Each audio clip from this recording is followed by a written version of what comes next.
네, 반갑습니다.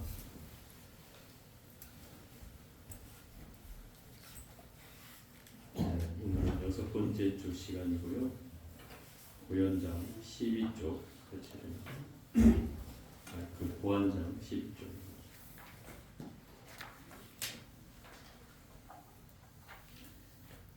이 고안장이 그 서론 부분을 전반부를 앞에 했는데 오늘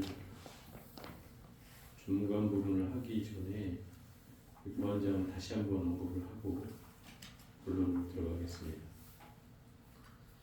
이 고안장은 그 사대와 육군이 한이라는 사실을 깨닫게 하는 장이 바로 고안장입니다.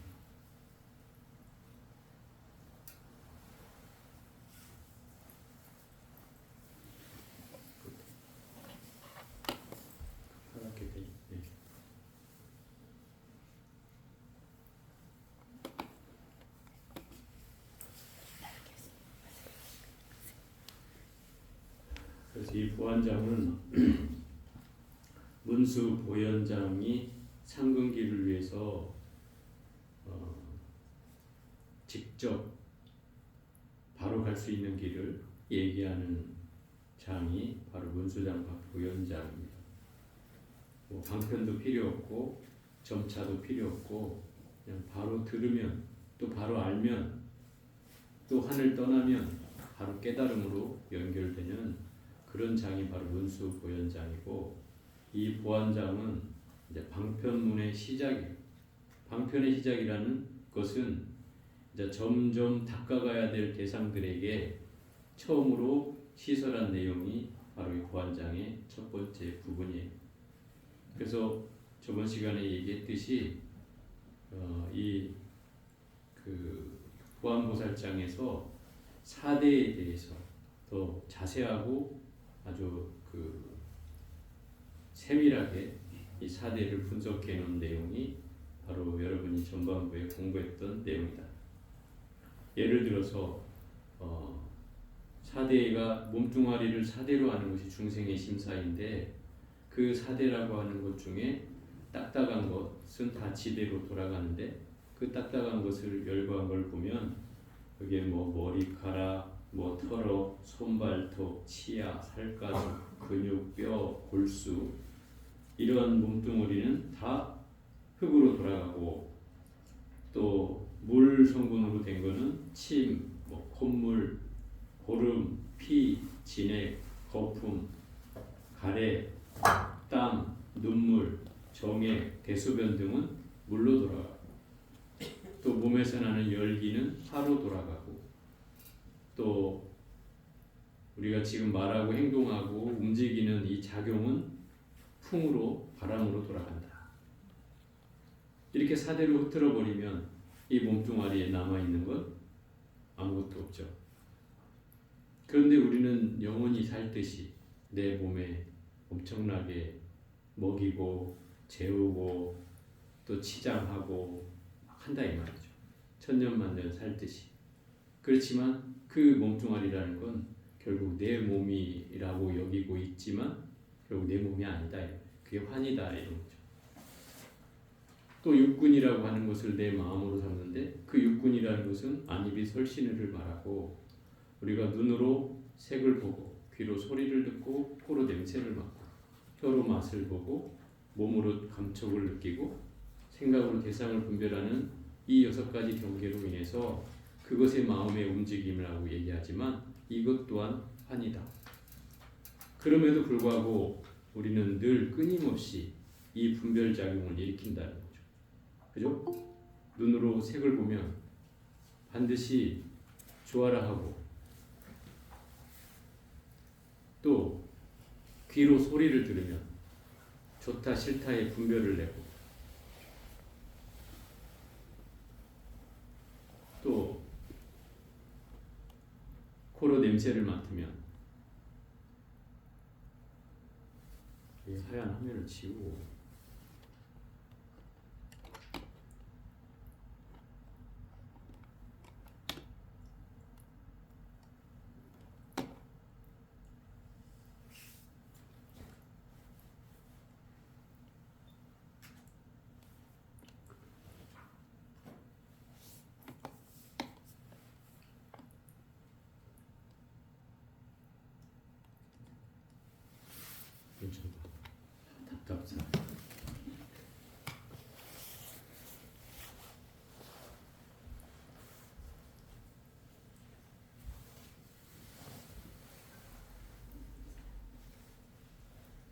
그래서 이 육군이라고 하는 작용을 통해서 우리가 마음을 분별해가는 과정이 왜 자꾸 등장하는가 이 말이에요. 이게 유마경에서도 등장하고 지금 원각경에서도 등장하고 또 금강경에서도 등장하고 뭐 반야신경에도 등장하고 우리가 배운 모든 경전에 이 육군 육경이라는 게 제일 많이 등장한다. 우리가 그 이유를 알아야 돼요. 사실은 이 육군 육경의 경계가 불교를 공부하는 가장 실질적인 데 있어요. 생각해 보면 여러분들이 늘 속고 속이는 과정이 바로 여기서 다 벌어져요. 오해하고 착각하고 또 내 것으로 여기고 하는 그 모든 집착이 다 이 육군 육경을 통해서 일어나는 거예요. 그렇지 않아요? 눈으로 우리가 색을 보고 그 색을 분별하잖아요. 무슨 분별을 해요? 내가 좋아하는 색깔이 있고 싫어하는 색깔이 있고 그 분별하죠. 그죠? 난 저 색 좋아. 난 저건 싫어. 아 저건 좋지도 싫지도 않아. 하는 이런 분별이 일어난단 말이에요. 또 소리를 들으면 아 나 저 소리는 듣기 좋은데 아 나 저 소리는 듣기 싫어. 이렇게 분별하죠. 심지어 어떤 사람은 새소리를 듣고도 싫어하는 분이 있더라고요. 아침에 막 새가 지저귀면 되게 아침에 청량감을 주잖아요. 새가 막 우는 소리가 나면. 근데 어떤 분은 그러더라고요. 아, 저놈들이 잠을 깨워갖고 내가 저거 쫓아낼 수도 없고 이렇게 얘기하는 분이 있다. 그러면 똑같은 소리를 듣고도 어떤 사람은 좋아하고 어떤 사람은 싫어하죠. 이런 경계를 또 일으켜요. 또 냄새를 느끼는 경계로는 뭐 된장찌개 구수하게 나면 아 나 저 먹고 싶은 된장찌개 냄새 좋다라고 하는데 또 어떤 사람은 그 냄새를 싫어하는 사람도 있다. 그런 분별을 끊임없이 일으켜요. 그러면 아니 스님 사람이 사는데 이런 경계를 안 느끼고서 어떻게 삽니까? 또 이렇게 얘기할 수 있겠죠. 그런데 부처님은 어떻게 볼까요? 그러면 부처님은 그 색에 대해서 소리에 대해서 다 똑같이 들려요. 들리는 거 들리겠죠. 그런데 거기에 끌려가지 않는다는 거죠. 색은 색일 뿐이고, 그죠? 소리는 소리일 뿐이고, 냄새는 냄새일 뿐인 거죠. 거기에 마음이 휩쓸려 가지는 않는다는 거죠. 그게 부처와 중생의 경계예요. 중생은 거기에 천착해 들어가는 것이고, 부처는 그거를 바라볼 뿐인 거예요. 그게 갈림길인 거죠. 그러니 육군과 육경을 제대로 인식한다는 것은 뭐하고 밀접하게 관련이 있어요? 우리 수행과 깨달음과 관련이 있는 거죠. 그래서 이 대목이 제일 많이 등장하는 이유예요. 우리가 끊임없이 번뇌를 일으키는 가장 큰 과정이 바로 이 육군 육경에서 다 벌어지기 때문에 그래요. 그렇잖아요. 우리 눈으로 보고 듣고 냄새 맡고 맛을 보고 몸으로 느낌을 갖고 생각으로 분별하는 이 6가지 안에 포함되지 않는 번뇌가 있겠어요? 없어요. 이거 말고는 번뇌가. 그럼 결국 이거를 제어한다는 것은 내가 이미 부처의 삶으로 또는 수행의 큰 안목으로 나아가는 거예요.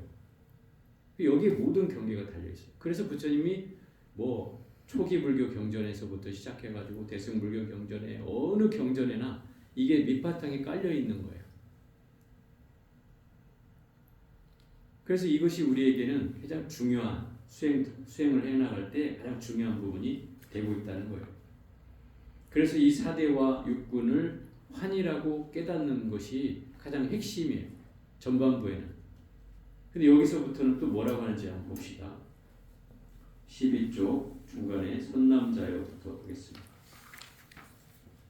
선남자여 원각의 청정한 본성이 몸과 마음 나타내 온갖 것에 대해 각기 반응하면 어리석은 사람은 청정한 원각이 실제로 이와 같은 몸과 마음, 제 모습이 있다고 말하는 것과 같으니라. 이 원각의 청정한 본성은 여러분이 느낄 수 있어요? 없어요? 없죠? 있어요? 자신이 없어. 원각의 본성은 실제로 있지만 여러분이 확연하게 그걸 드러낼 수도 없고 확연하게 이거다라고 얘기할 수도 없어요. 그죠? 그런데 거기에 비춰진 우리의 육군은 끊임없이 일으켜지잖아요. 끊임없이 생각이 일어나고 끊임없이 마음이 분별하잖아요. 그러면 그런 모습을 보고 마치 육군이 있는 것처럼 여겨진다는 거예요.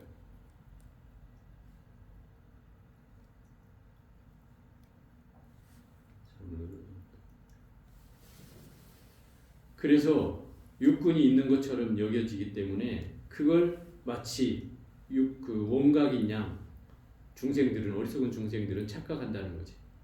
마치 내가 제대로 보지 않았고서 제대로 봤다라고 한다는 말이기도 하다 이 말이야. 뭘 봤는데? 그래. 봤어. 뭔지 모르지만 봤어. 이걸로는 통용되지 않는다 이 말이야. 뭔가 봤다고 하면 우리의 이 망상은 꺼지고 뭔가 이 고요한 상태가 계속 지속돼야 된다 이 말이에요. 그냥 잠깐 한번 뭐 속꼬리 보듯이 잠깐 본 것 가지고 나 소 봤어 이렇게 한다고 해서 소가 뭔데 어떻게 생겼는데는 아니 나 길다란 꼬리만 봤어 이거하고 똑같다 이 말이죠. 결국 그렇게 가지고는 제대로 얘기할 수 없는 거다. 이로 인해서 화나를 멀리 여의지 못함으로 어리석은 중생은 화나를 떠나지 못한 거죠. 내가 몸과 마음이 환의 때라고 말하니, 환의 때라는 거 환의 그 환상의 환의 번뇌다 이 말이에요. 번뇌라고 말하니 그 환의 번뇌를 떠난 이를 보살이라 하느니라. 결국 이 환을 떠나야 보살인 거예요. 결국 우리가 수행을 한다는 것은 이 환을 떠나려고 하는 것이다 이 말이에요. 그렇다고 하면 환을 알아야 되겠죠. 철저하게 사대와 육군이 환이라는 사실을 알아야 돼요. 그냥 우리가 제가 뭐 늘 설명하듯이 이치적은 여러분도 그게 환이래 라고는 이해하죠. 그런데 막상 진짜 내 것으로 체득한다 그러죠. 내 몸으로 체득하는 것은 어려워요. 왜냐하면 아까 제가 말했듯이 안입이 설신이를 일으키는 가운데 내 마음이 동요되지 않는 사람이 있냐 이 말이에요. 여기서는 분명히 부동하다 그러잖아요. 움직임이 없고 평등하고 청정하고 이렇게 얘기한단 말이에요.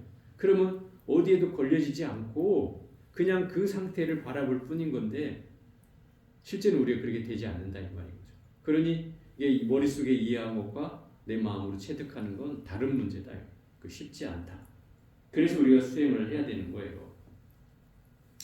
때가 다해서 번뇌가 다해서 상대할 것이 없어지면 대상이 다 사라져 버린다는 거예요. 번뇌가 다해서 더 이상의 어떤 경계에 와도 뭔가 마음의 집착이나 마음의 요동치는 것이 없어지면 이런 뜻이에요.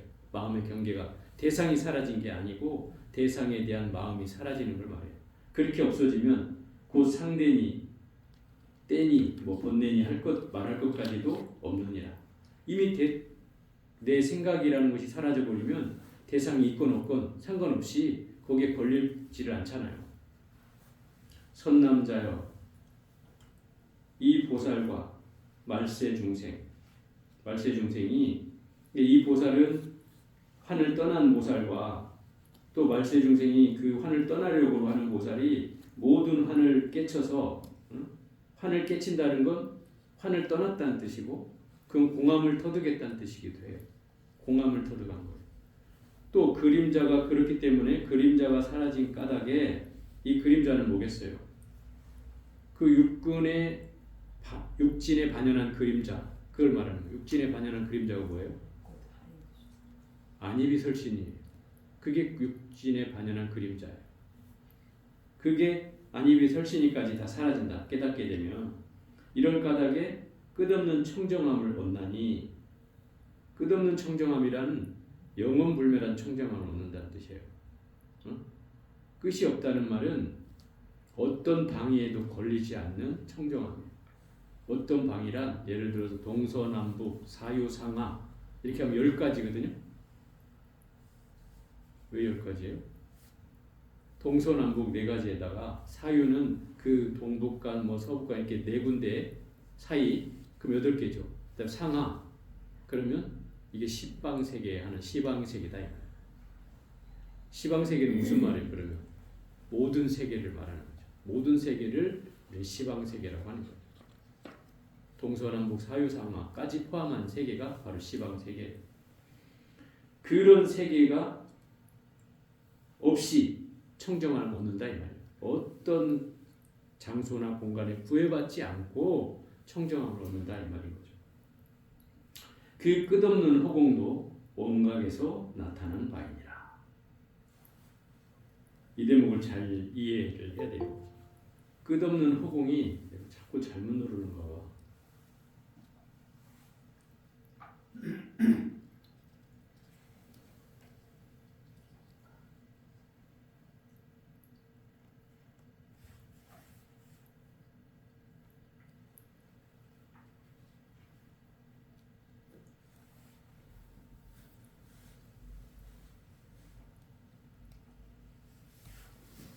그 끝없는 허공이 원각에서 나타난 바라고 하는 거예요. 끝없는 허공이 원각에서 나타난다. 이거 잘 들어야 돼. 끝없는 허공은 허공의 본질이에요. 네? 허공이 끝이 없죠. 그리고 허공은 허공이라고 나 허공이야라고 하지 않잖아요. 그냥 우리가 허공이라고 불릴 뿐이지 저 대지 위에 하늘 위에 그냥 청정하게 있어요. 존재해요. 그 자체로. 그죠? 그게 허공이에요. 허공꽃이 사라진다 해도 허공은 그대로 있어요. 근데 이 허공이 어디서 나왔다고? 원각에서 나온 거라는 거예요. 원각에서. 원각은 뭐예요? 우리 깨달음의 본질, 에? 우리 자성 안에 있는 그 본성 안에서 허공이 나왔다는 거죠. 이것이 이제 여러분들이 헷갈리는 부분일 거예요. 어떻게 깨달음이 허공에서 나왔지? 아니, 깨달음에서 허공이 나왔지? 이게 지금 반대로 내가 자꾸 얘기하거든요. 예전에도 이것 가지고 옥신각신 했던 적이 있어요.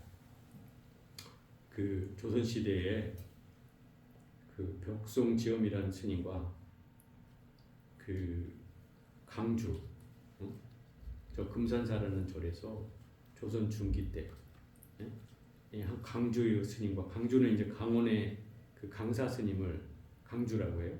옛날 말로. 그 강주 스님이 이 벽송지엄 스님이 제자였어요. 3학년 이 원각경을 한 3년 차에 배워. 강원에서 3년 차. 근데 이 스님이 강의를 듣다가 이 대목에 와서 그 강주라는 스님이 허공이 원각에서 나타난 바라고 지금 제가 얘기했잖아요. 근데 이 강주 스님이 이렇게 얘기하는 거죠. 허공에서 원각이 나왔느니라 이렇게 해석을 합니다. 그럼 이게 반대로 해석을 한 거다. 그죠? 지금 우리는 원각에서 허공이 나왔다고 얘기하고 있는데 이 강주 스님은 허공에서 원각이 나옵니다. 말은 안 되는 건 아니에요. 그런데 이 말을 들은 이 벽송지엄 스님이라는 스님이 아주 그 분이 이제 선맥을 이은 아주 훌륭한 스님인데 이 스님이 손을 들고서 잘못 해석했다고 그런 거죠. 그럼 어떻게 해석해야 되냐? 그러니까 허공이 원각에서 나타난 바다 이렇게 해석해야 된다. 그러니까 강주 스님이 혀를 차면서 니깎게 뭘 안다고 지금 나한테 아는 소리를 하느냐 이러면서 내가 맞다 이러면서 허공에서 원각이 나타난 바다 이러는 거죠. 근데 이 스님이 3학년 된 스님이 학인 스님이잖아. 강주 스님이 막 주장하는데도 굽히질 않는 거죠. 아니라고. 그 잘못 해석하면 큰일 난다고. 그렇게 해석하면 부처님 말씀을 그렇게 해석하면 큰일 난다고. 그러자 이 강주 스님도 안 굽히니까 그래? 그럼 좋다. 그러면 너와 내가 저 신중님 앞에서 신장님 앞에 가가지고 네가 말하고 내가 말한 거를 써서 거기다 올려놓고 사흘 안에 우리 기도를 해서 결단을 받자 이런 거예요. 그래갖고 이 두 분이 열심히 기도를 했는데 4일 만에 한 사람이 죽었어요. 어머. 그 자리에서 그 스님이 그렇게 얘기를 했죠. 내가 틀렸다면 내가 이 자리에서 벼락을 맞고 죽으리라 이렇게 자기가 큰 소리를 친 거예요. 근데 실제로 벼락 맞고 죽은 거예요. 그게 이제 옛날 얘기 나오는 거예요. 이게. 그래서 결국은 이 벽송지엄 스님이 맞았다는 얘기죠. 그 스님이 학인 스님이 주장한 내용이 맞았다는 얘기예요. 그럼 결국 허공이 원각에서 나타난 바다라고 하는 게 해석이 맞았다 이 말인 거예요. 근데 이게 유명한 구절이에요. 이 구절 자체가. 저도 이 구절이 사실 100% 이해는 안 되는데 어쨌든 이 내용을 보면서 그런 생각을 하게 되는 거죠. 불교에서 바라보는 세계, 세계는 이렇게 얘기를 해요. 우리가 18계라고 하면 18계, 좀 이따 설명이 또 될 텐데 18계가 뭐냐면 18개로 이루어진 세계라는 뜻이에요. 그럼 육근이라는 안이비설신이 이 육근이에요. 이게 6개의 감각기관과 또 그 감각기관의 대상인 육경, 육진이라고 여기는 나와요. 이 책에는 육진은 바로 색성향 미촉법이에요. 이걸 육진이라고. 그럼 이 두 개가 합쳐져서 12처가 돼요. 12처. 불교의 기초 교리에 이게 지금 12처. 이 12처에다가 안이비설신의에다가 시가를 식만 붙여가지고 안식, 이식, 비식, 설식, 신식, 의식 이 6식이 보태지면 18개예요. 이 얘기는 무슨 얘기냐면 눈으로 색을 보고 안근으로 뭐요? 색경을 보면 색의 대상을 보면 안식이 일어난다 이 말인 거예요. 안식은 뭐예요? 눈으로 내가 색을 보고 나서 아 저거 무슨 색깔이야라고 인식이 일어났다 이 말이에요. 그게 안식이에요. 그죠? 우리가 보통 색을 보고 나서 뭐라고 하잖아요. 아 나 저 색 싫어해. 그럼 싫다는 인식이 일어났다 이 말이에요. 이게 안식이에요. 또 귀로 소리를 들으면 이식이 일어나는 거예요. 귀로 소리를 듣고 나서 아 나 저 소리 듣기 싫어. 나 듣기 좋아. 듣지도 난 싫지도 좋지도 않아. 라는 분별이 일어나는 것이 이식이에요. 또 코로 냄새를 맡고 일으킨 인식이 비식이고 또 혀로 맛을 보고 일으킨 인식이 설식이고 몸으로 감촉을 느끼고 일으킨 인식이 신식이에요. 예를 들어서 뭐 바람이 부는데 아, 내 살갗에 닿는 바람이 참 부드럽다 이렇게 느껴지는 인식이 일어났다면 그게 신식이에요. 또 생각으로 내가 뭔 대상을 분별했다면 그게 의식이에요. 이렇게 합쳐지면 18개가 되는 거예요. 근데 재밌는 것은 이 18개를 해놓고 3개의 개자를 붙여 18개라고 했다 이 말이에요. 18개, 그죠? 18개. 주랭랑 치는 거 18개 말고 이 3개 개자를 썼다는 것은 불교가 바라보는 세계관을 단적으로 설명해 주는 거다 이 말이에요. 무슨 세계관이에요? 불교에서 말하는 세계는 눈으로 인식되는 세계가 세계인 거예요. 그럼 눈으로 인식되지 않으면 세계가 아닌 거예요. 이게 불교의 세계관이에요. 참 재밌는 구절인데 내가 눈으로 인식되지 않으면 세계라고 인정하지 않는 거예요. 이게 불교의 세계관이에요. 예를 들어서 여러분이 존재하지 않아요. 그럼 세계가 있어요, 없어요? 없어요. 그건 없는 거예요. 내 눈앞에 안 보이면 없는 거예요. 내가 보지 못하면 그 세계는 없는 거예요. 그 세계의 존재 유무와 상관없이 내 인식된 세계가 세계라는 거예요. 그렇겠죠? 그러니까 이 세계는 다 다를 수밖에 없겠죠. 내가 인식된 세계와 여러분이 인식된 세계는 다를 거 아니에요. 그러니 세계가 다 다른 거예요. 그 세계가 똑같은 세계란 단 하나도 없는 거죠. 그죠? 이게 불교에서 바라보는 세계예요. 그러니까 여기서 원각에서 허공이 원각에서 나타난다고 하는 것은 바로 깨달음으로 인식된 세계에서 허공이라고 하는 게 등장한다는 거예요. 만약에 그 인식이 없다면 허공 자체도 존재하지 않는다는 뜻이기도 하죠. 이런 의미로 아마 이해를 해보면 좋을 것 같아요. 원각이 원만하고 밝은 까닭에 자, 원각이 원만하다는 것은 가득 찼다는 뜻이에요. 가득 차 있어요. 예를 들어서 이걸 이렇게 설명을 해볼게요. 원각의 성품을 우리는 가지고 있다고 했죠. 그죠? 다 가지고 있어요. 그러면 모든 중생들도 가지고 있겠죠. 심지어 깨달음을 얻지 못한 사람들이라도 다 원각의 본성을 가지고 있어요. 그러면 심지어 부처님은 유정, 무정물까지 다 이 원각의 본성이 있다고 해요. 그럼 심지어 저 죽어있는 돌뿌리 나무까지도 다 있다는 뜻이죠. 그러면 이 사바세계에 원각 아닌 게 있냐 이 말이에요. 없겠죠. 그러니까 가득 찼다고 하는 표현을 이해할 수 있어야 되는 거예요. 이 지구상에 어디에도 이 원각이 다 가득 차 있다 이 말인 거예요. 대기방울 하나에도 살아 숨쉬는 생명이 있듯이 거기에 설사 무정물의 것들이 먼지가 있다 해도 그것들조차 원각의 본성이 있다 이 말이에요. 그러면 이 지구상에 꽉 차지 않을 수가 없잖아요. 완전히 꽉 차 있는 거죠. 그러니 그 원각의 청정함으로 모든 대상이 다 청정함을 드러낸다 이 말이에요. 그렇겠죠. 나 역시도 마음의 청정함이 있는데 내가 드러나고 있는데 내가 모를 뿐인 거예요.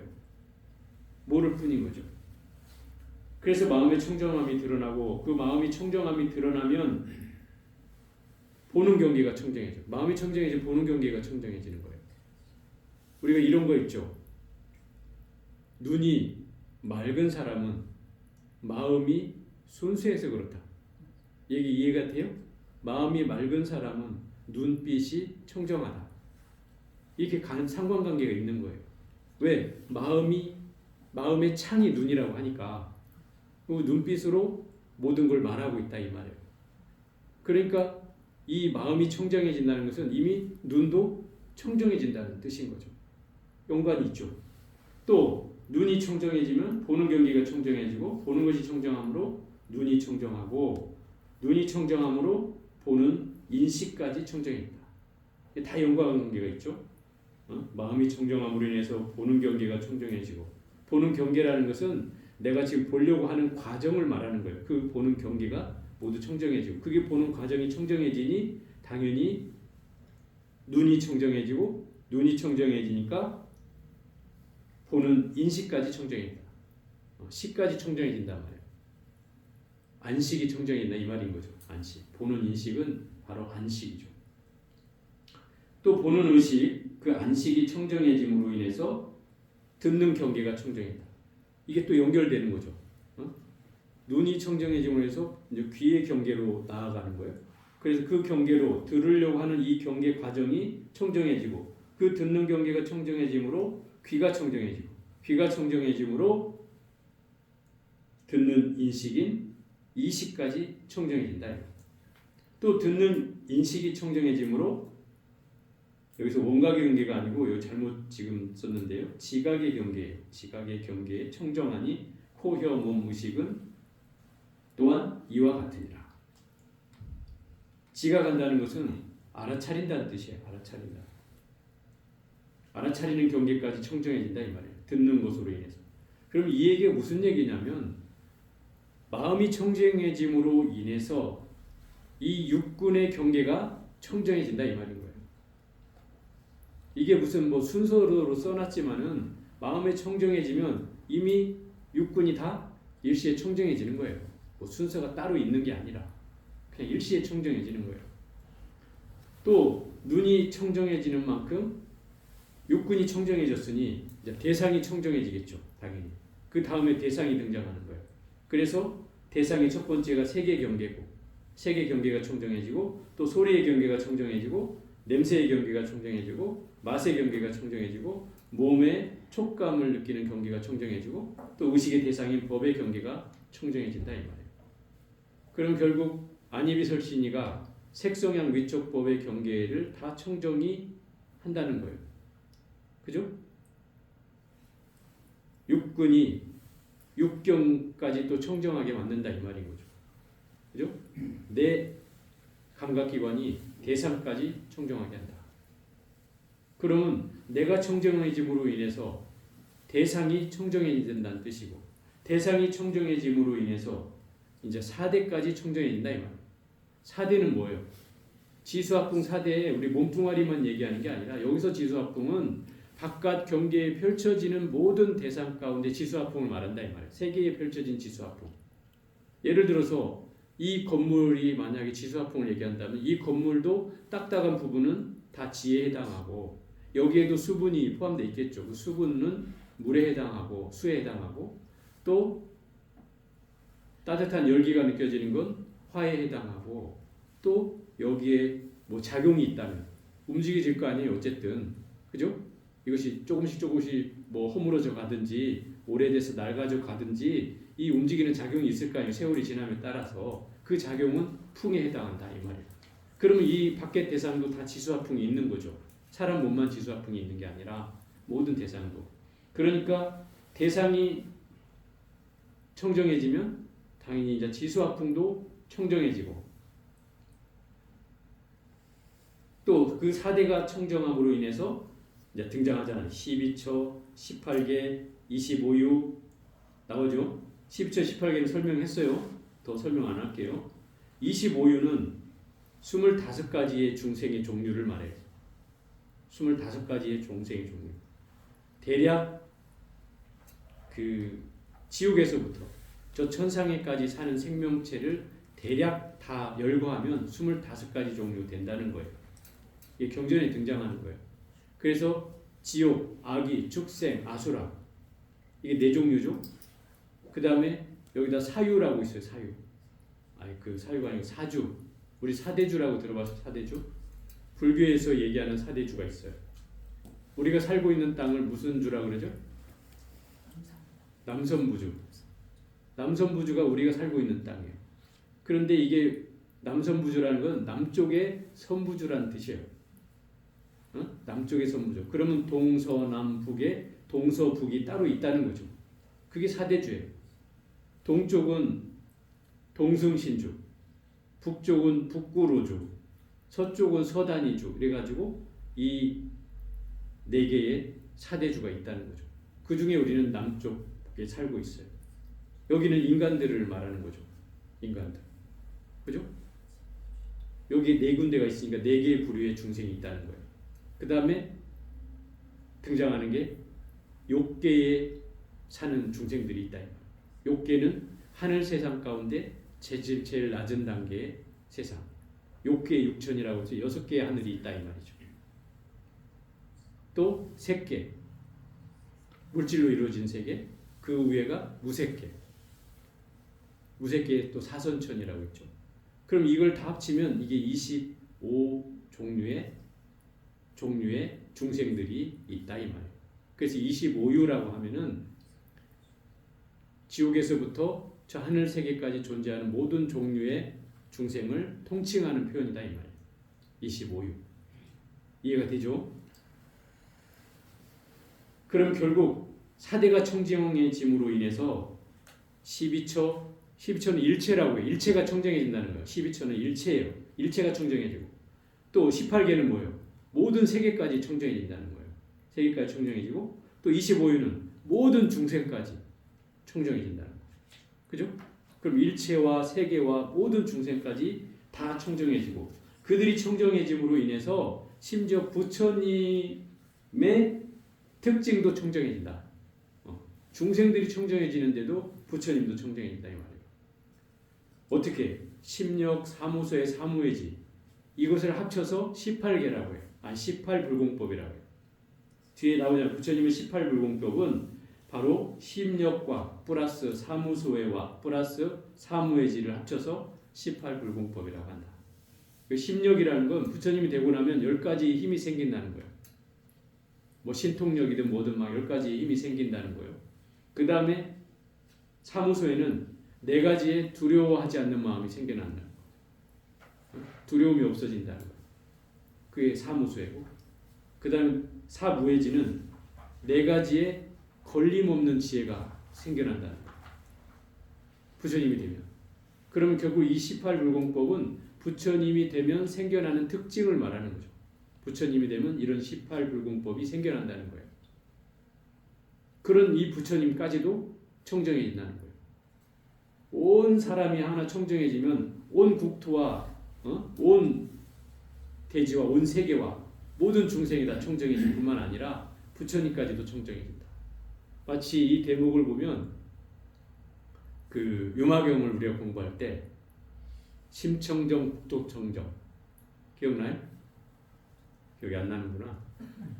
마음이 청정해지면 국토가 청정해진다. 이런 대목이 있었어요. 마음이 청정해지면 온 국토가 청정해진다. 내 마음 하나가 청정해짐에 따라서 온 국토가 청정해진다는 거예요. 우리 이거를 쉽게 생각하면 안 된다 이 말이에요. 어떤 분이 왜 마음을 잘 다스려야 하며 왜 깨달음을 얻어야 됩니까? 이렇게 말한다면 결국 나 하나 잘 되자고 내가 깨달음 얻고자 하는 건 아니다 이 말이죠. 나 하나 잘 되자고 깨달음 얻고자 하는 게 아니라 결국 내 하나의 맑아지는 정화를 통해서 사회를 또는 국가를 또는 국토를 청정히 하는데 그 의미가 있다 이 말이에요. 그래서 심청정, 국토청정이라고 하는 것이고 여기서 말한 대로 내 마음이 청정해짐으로 인해서 온 다른 것까지 다 청정해진다는 거죠.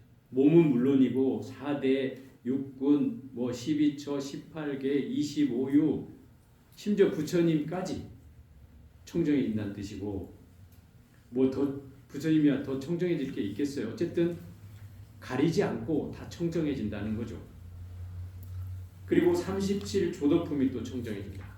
37조도품은 이 말들이 자꾸 복잡한 말들이 나와서 설명하려니까 이 37조도품은 도를 얻는데 도움이 되는 37가지의 수행법, 이걸 37조도품이라고 해요. 깨달음을 얻는데 도움이 되는 37가지의 수행법. 그 중에 제가 여러분이 기억할 수 있는 것만 얘기하면 사념처. 사념처는 신수신법이라고 하는 몸을 알아차리는 수행, 또 감각을 알아차리는 수행, 또 그 감각을 통해서 느껴지는 마음을 알아차리는 수행, 또 그 생각의 대상을 알아차리는 수행, 이걸 사념처라고 해요. 이게 주로 비파사나나 동남아시아 수행에서 주로 행해지는 수행 방법이기도 해요. 이게 사념처예요. 이게 초신반 때는 아마 배웠을 건데 기억이 안 날 거예요. 그 사념처, 사정근, 오근, 오력 이렇게 해서 나중에 칠각지, 팔정도까지. 칠각지는 7가지의 깨달음을 얻는 방법이 있고 또 팔정도는 8가지의 바른 견해와 바른 생각 등 해서 바른 선정에 이르기까지 팔정도를 통틀어서 37조도품이라고 한다. 37가지의 깨달음을 얻는데 도움이 되는 수행 방법을 37조도품이라고 한다. 이 대승불교에서는 주로 이 37조도품을 잘 사용하지는 않고요. 이건 동남아시아나 또는 초기 불교 경전에 주로 이 37조도품이 많이 나오는 내용입니다. 이와 같이 여기까지도 청정해지지만 84,000다라니문까지도 청정해진다.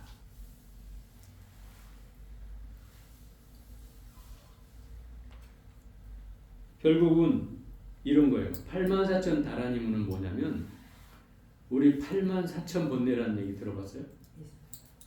8만 대장경이 나온 이유가 어떻게 보면 재밌는 해석인데 84,000번뇌를 해결하기 위해서 8만 대장경이 만들어졌다. 네? 좀 이런 얘기 들어봤어요? 제가 오늘 농담 삼아 얘기한 건데 그만큼 이 84,000의 번뇌가 많다 이 말인 거예요. 우리가 번뇌가 최고 많은 걸 표현할 때 84,000번뇌라고 하는 거죠. 그 84,000번뇌를 변화시켜서 이걸 다라님으로 수행의 문으로 진원의 문으로 수행의 문으로 만드는 것이 84,000다라니문이라 이 말이에요. 이 얘기는 잘 들어야 돼요. 번뇌가 곧 깨달음으로 또는 보리로 전환시킨다는 뜻이에요. 어떻게 전환해요? 여러분이 일으키는 그 번뇌가 어디서 출발했는가를 역으로 찾아 들어가는 거죠. 그래서 어디에 맞닿아요? 온각의 본성에 맞닿게 된다 이 말인 거죠. 왜? 각종 하나는 어디서 나왔다고 그랬어요? 원각 요심에서 나왔다고 그러잖아요. 그죠? 각종의 모든 화나 번뇌는 원각 요심에서 나왔다 이 말이에요. 그러니 우리가 번뇌를 어떻게 전환해요? 원각의 본성을 찾으면 전환이 되는 거죠. 그래서 이 원각이 바다이면 이 번뇌가 파도다 이 말이에요. 파도가 바다가 아닌 거 아니죠? 바다예요. 물론 파도가 치는 것만이 바다는 아니에요. 그런데 어떤 사람들은 파도가 쳐야 바다라고 하는 사람들도 있어요. 그죠? 그 바다의 속성이 그 파도에도 있지만 더 큰 속성은 그 이면에 아주 고요한 곳에 바다의 속성이 있죠. 바다는 잔잔한 거예요, 본래. 고요한 거죠. 그런데 바람이 불어서 파도를 일으키고 그 파도가 또 때로는 태풍이 불어서 풍랑이 되기도 하고 폭풍이 되기도 하고 태풍이 되기도 하죠. 그러나 바다의 성정은 사라지지 않아요. 그런 것처럼 원각이라는 본성은 그대로인데 중생이 마음을 일으켜서 때로는 질풍노도와 같은 마음이 일어나기도 하고 분노와 같은 마음이 들끓기도 하고, 그죠? 또 어떤 때는 어리석은 마음으로 또 점철돼 가기도 하는 이런 관계가 일으켜질 뿐인 거죠. 그렇다고 내 원각의 자성이 없는 게 아니다 이 말이에요. 그죠? 거기서 다 나오는 거예요. 그러면 이것을 내가 알아차리면, 이 본래라는 사실을 알아차리면 이 순간 원각의 본성으로 전환이 된다 이 말이에요. 이해가 돼요? 그게 본래 즉 본이다 이 말인 거예요. 이걸 설명하고 있는 거예요. 여기까지도 다 청정해진다 이 말이죠. 선남자의 일체실상의 본성이 청정함으로, 일체실상의 본성이 청정함으로 한 몸이 청정하고, 그 한 몸이 청정함으로 여러 몸이 청정하며, 여러 몸이 청정함으로 이와 같이 시방중생의 원각까지도 청정하니라. 선남자여, 몸뚱아리가 청정해지고 이제 한 세계가 청정함으로 여러 세계가 청정하고, 여러 세계가 청정함으로 이와 같이 허공이 다한 허공도 청정해지고 삼세를 다 이루는 일체가 다 청정해진다. 삼세를 감싸는 일체라는 건 뭐냐면, 예를 들어서 세계가 청정해지는데 허공뿐만 아니라 허공도 청정해지고 그 허공뿐만 아니라 과거, 현재, 미래도 다 청정해진다는 거예요. 삼세가 과거, 현재, 미래잖아요. 그 삼세도 다 청정해진다는 거예요. 그러면 이거 시간적으로, 공간적으로 다 청정해진다는 뜻이에요. 모든 것이 다 청정해진다. 심지어 과거까지도 청정해진다잖아요. 그러니 이 원각의 크기가 얼마나 대단하냐 이 말이에요. 우주를 덮고도 남는다 이 말인 거죠. 그래서 이게 청정해서 움직이지 않는다. 이건 허공과 같기 때문에 그 본성은 그대로 요동치지 않아요. 뭐가 요동치는 거예요? 내 마음의 작용만이 요동치는 거예요. 마음의 본성은 그대로 있는 거예요. 평등해요. 그런데 우리가 그 분별을 일으켜서 차별을 일으키고 분별을 일으키고 끊임없이 그것 때문에 마음이 분탕질을 치고 어리석기도 하고 또 화도 냈다가 또 짜증도 냈다가 답답했다가 시비했다가 옳다 그르다 했다가 하는 것일 뿐이에요. 이건 내 파도의 현상처럼 내 마음의 경계로 끊임없이 일으킬 뿐인 거예요. 본래 본성은 그러지 않다 이 말이죠. 선남자의 허공이 이와 같이 평등하여 움직이지 않으므로 원각의 본성도 또한 평등하고 부동한 줄 알게 되며 사대가 움직이지 않으므로 원각의 본성도 평등하고 부동한 줄 알게 되며 이와 같이 84,000 다라니문까지도 평등하고 부동함으로 원각의 본성도 평등하고 부동한 줄 알게 되느니라. 결국 허공이 평등하다는 것은 원각도 또한 그와 같다는 거예요. 그래서 허공이 평등해서 그 자체 성품으로 움직이지 않고 있듯이 원각의 본성도 또한 똑같이 부동해서 평등하고 그 자리를 움직이지 않고 있다는 거죠. 다만 그 마음만이, 헐떡이는 마음만이 요동칠 뿐인 것이지 내 본래 자성은 가만히 있다 이 말이에요. 그 경계를 얘기하고 있는 거예요. 선남자여, 그 원각의 본성이 두루 가득하고 청정하여 움직이지 않으며 원만함이 끝이 없기 때문에, 그 가득참이 끝이 없다 이 말이에요. 제가 원각이 다 이 지구 세계, 이 사바 세계 모든 허공에 다 가득 찼다고 얘기했잖아요. 그 가득 차 있다는 것을 통해서 모든 경계가 가득 차 있다는 것을 인식하게 되는 거예요. 원각의 본성이 청정해서 가득하면 육군이 거기에 가득함을 알게 되고, 육군이 또 가득함으로 그 대상인 육진이 또 가득해지고, 또 육진이 가득해지면 뭐가 또 가득해? 사대가 거기에 두루 가득함을 알게 되고, 심지어 이 다라니문까지도 거기에 두루 가득하게 되느니라. 이런 거예요. 이 얘기는 원각의 본성과 원각의 본성은 본질이에요. 본질. 그리고 거기에 일으켜지는 육군 육진은 사대는 뭐예요? 현상이에요. 현상. 그죠? 현상이잖아. 내 마음으로 일으킨 작용이잖아요. 현상이에요. 그럼 본질과 현상이 어떻다는 거예요? 둘이 아니다 이 말인 거예요. 둘이 아니다. 이걸 설명하고 있는 거예요. 예를 들어서 원각의 본성은 이걸 이법계라고 얘기해요. 이법계. 화엄경의 사법계로 설명을 해볼게요. 이법계라고 해요. 그 진리 그 자체이기 때문에 이법계라고 얘기해요. 그러면 육군, 육진, 사대 이거는 뭐예요? 현상이기 때문에 이걸 사법계라고 해요. 일사자서 사법계. 현상이다 이 말이에요. 그러면 이게 둘이 아니다는 것은 이사무해법계라고 얘기하는 거예요. 이 현상과 본질이 둘이 아닌 거예요. 바다와 파도가 둘이 아니듯이 허공과 허공꽃이 둘이 아니듯이 내 원각의 본성과 내 마음의 작용이 둘이 아니다 이 말이에요. 이해가 되죠? 이게 이사무해법계예요. 근데 여기서 하나 더 재밌는 걸 또 설명하고 있어요. 이 마지막 분을 읽어보고 얘기해 보겠습니다. 선남자여 저 묘한 원각의 본성이 두루 가득하기 때문에 육군 육진의 본성이 무너지지도 않고 뒤섞이지도 않으며 육군 육진이 무너지지 않기 때문에 이와 같이 다른 문까지도 무너지지 않고 섞이지 않느냐.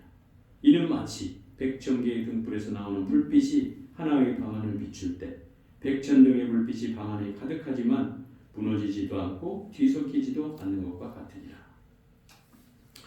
여기서는 이런 거예요.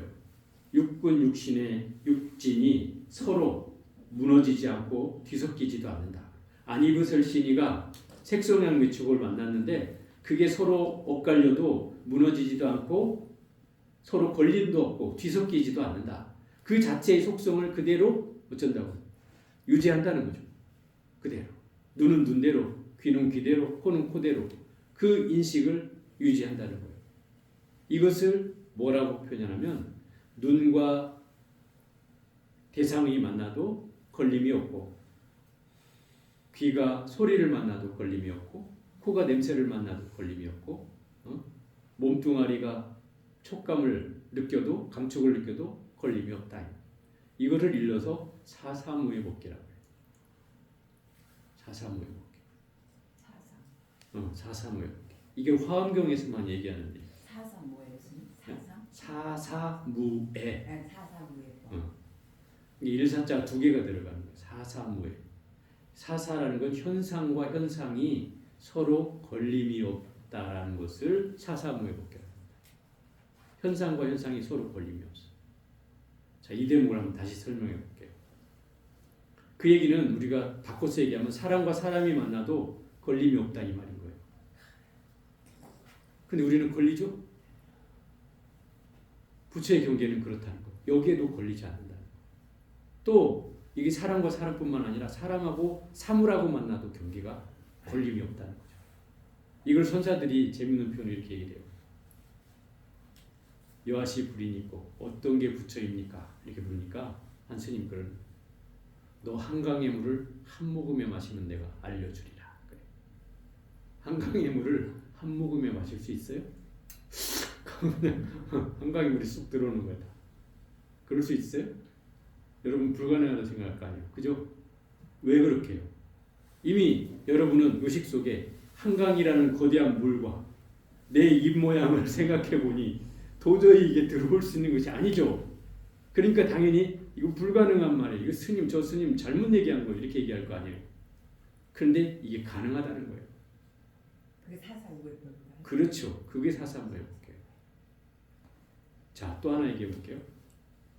어떤 게 불법입니까? 그러니까 너 수미산을 콧구멍에다 넣으면 내가 알려주리라.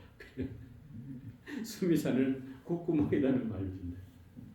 수미산이라는 산은 엄청난 크기예요. 히말라야 산이라고 합시다.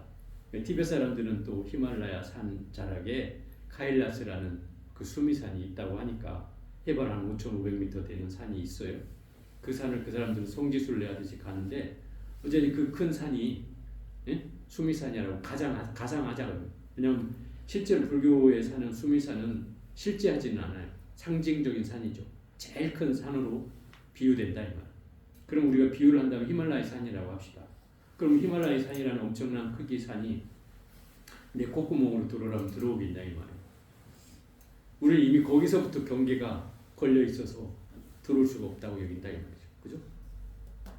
그런데 이렇게 한번 얘기를 해봅시다.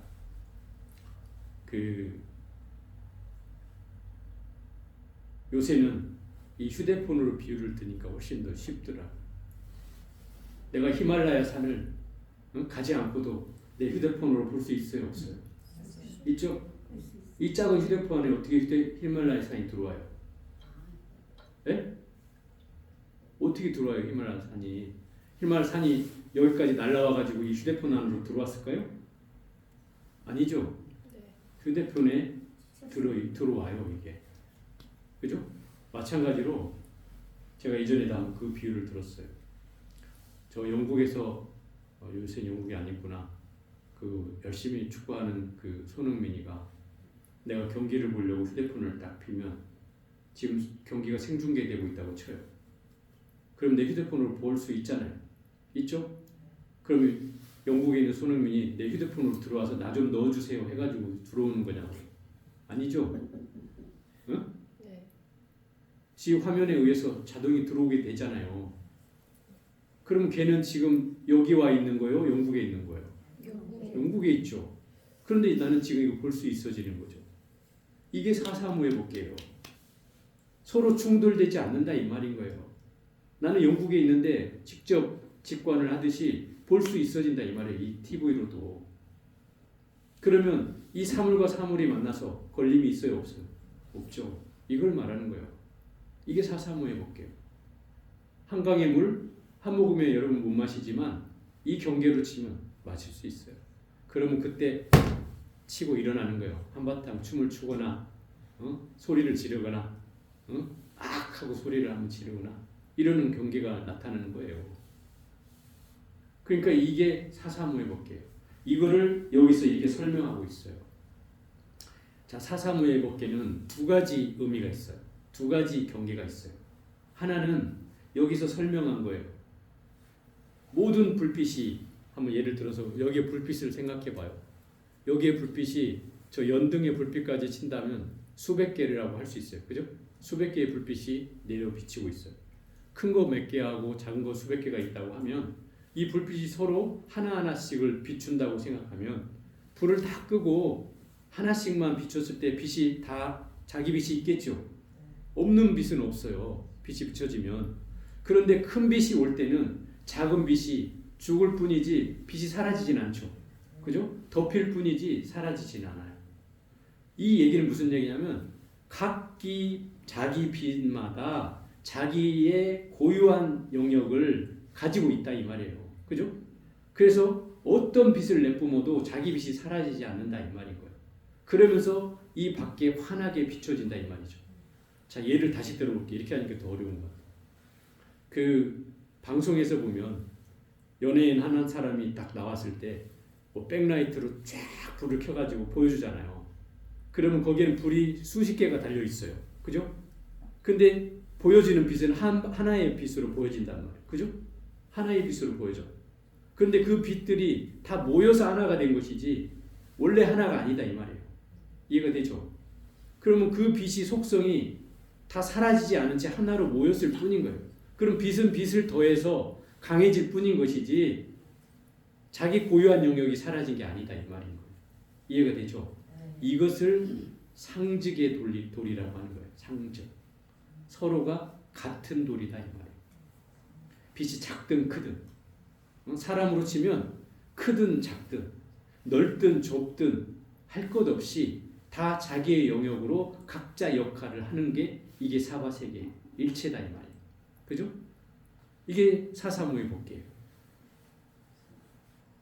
또 하나는 두 번째 이게 이제 일적일체 다직이라는 말로 표현되는 거예요. 우리 그 법성계에 나오잖아요. 의상조사가 말한 법성계 일적일체 다직이에요. 하나는 곧 일체요, 많은 것은 곧 하나다. 불 하나는 불빛 하나는 일체의 불빛을 머금고 있고, 그죠? 또 그 많은 불빛은 하나의 불빛으로 또 만들어진다. 그래서 일즉 다즉이라고 하는 거예요. 이게 상즉의 논리, 상즉이라고 하는 거예요. 상즉. 화엄경을 대표하는 사상이 상즉 상입이라고 표현해요. 그 중에 하나가 상직이 바로 이 대목이다.